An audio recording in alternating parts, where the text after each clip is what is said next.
آبادی کے لحاظ سے پاکستان دنیا میں 5ویں نمبر پر آتا ہے۔ پاکستان کی آبادی بہت تیزی سے بڑھ رہی ہے، اس لیے یہ بہت ضروری ہو گیا ہے کہ ہم کپلز یعنی میاں بیوی کو کنٹراسیپشن کی پراپر آگاہی دیں۔ عموماً او پی ڈی میں جب ہم فیمیل سے وقفے کے طریقوں کے بارے میں بات کرتے ہیں، ان کو آئیڈیا ہی نہیں ہوتا کہ ان کے پاس کون سے آپشنز اویلیبل ہیں، وقفے کے کون کون سے طریقے ہیں، ان کے کیا نقصانات ہیں۔ بینگ اے ڈاکٹر کی ہماری ذمہ داری ہے کہ حمل کے دوران جب فیمیل ریگولر چیک اپ کے لیے ہمارے پاس آ رہی ہوتی ہے تو ہم اس کو وقفے کے طریقوں کے بارے میں پراپر کاؤنسلنگ کریں، ان کو آگاہی دیں، ان کو بتائیں کہ بچے کی پیدائش کے بعد وقفہ کیسے کریں گی۔ ایک بچے سے دوسرے بچے کے درمیان وقفہ ماں اور بچے کی صحت کے لیے بہت ضروری ہے۔ اکثر فیمیلز تو ان پلان پریگنینسی کے ساتھ ہمارے پاس آ جاتی ہے کہ ہمارا پچھلا بچہ چھوٹا ہے، 3 ماہ کا ہے، 6 ماہ کا ہے، حمل ہو گیا ہے، اب ہم حمل ضائع کروانا چاہتے ہیں، جو کہ بالکل غلط ہے اور گناہ ہے۔ تو ضروری ہے کیوں نہ ہم پہلے سے ہی کنٹراسیپشن کا کوئی طریقہ اپنائیں۔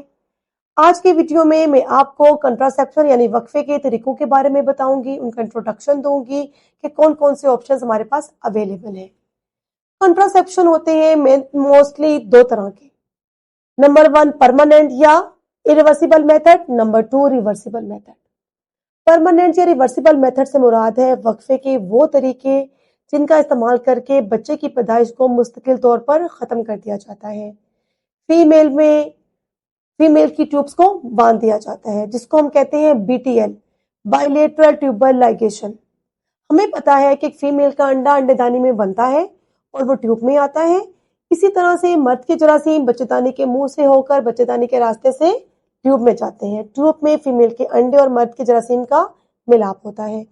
جب ٹیوبس کو ٹائی کر دیا جاتا ہے، باندھ دیا جاتا ہے، تو پھر وہ ملاپ ممکن ہی نہیں ہوتا، تو حمل نہیں ٹھہرتا۔ اس کو ہم کہتے ہیں BTL۔ یہ کب کیا جاتا ہے؟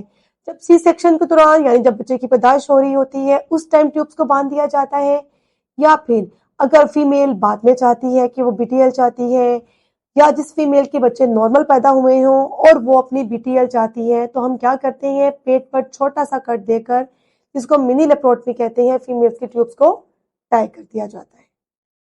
اسی طرح سے میل میں کیا جاتا ہے، نس بندی یعنی ویزیکٹمی کر دی جاتی ہے۔ یہ تو تھے پرماننٹ میتھڈز۔ اب ریورسیبل میتھڈز کون سے ہیں، یعنی وقفے کے وہ طریقے جب تک آپ ان کا استعمال کریں گی وقفہ رہے گا، جیسے ہی اس کا استعمال چھوڑیں گی تو بچہ پیدا کرنے کی صلاحیت کو ریورس کیا جا سکتا ہے۔ یہ بھی 2 طرح کے ہیں۔ Number 1 short acting, number 2 long acting. Short acting method سے مراد ہے وقفے کے وہ طریقے جن کا استعمال بار بار کرنا پڑتا ہے۔ ان میں سب سے پہلے آ جاتا ہے بیریئر میتھڈ، یعنی کونڈم، جس کو لوگ ساتھی یا غبارہ بھی کہتے ہیں۔ ہمیں پتا ہے کہ یہ میل ڈیپینڈنٹ میتھڈ ہے اور اکثر کپلز اس کو ریگولر استعمال نہیں کر سکتے اور ان پلان پریگنینسی کے ساتھ آ جاتے ہیں، اس لیے یہ بہت رائبل میتھڈ نہیں ہے۔ نیکسٹ ایک میتھڈ ہے گولیاں، جس کو ہم کہتے ہیں کمبائنڈ اورل کنٹراسیپٹیو پلز۔ یہ آپ دیکھ سکتی ہیں کہ میرے ہاتھ میں اس کا ایک پتا ہے جس میں 21 سفید گولیاں ہیں اور 7 براؤن گولیاں ہیں۔ اس کے پیچھے تیر کا نشان بنا ہوتا ہے۔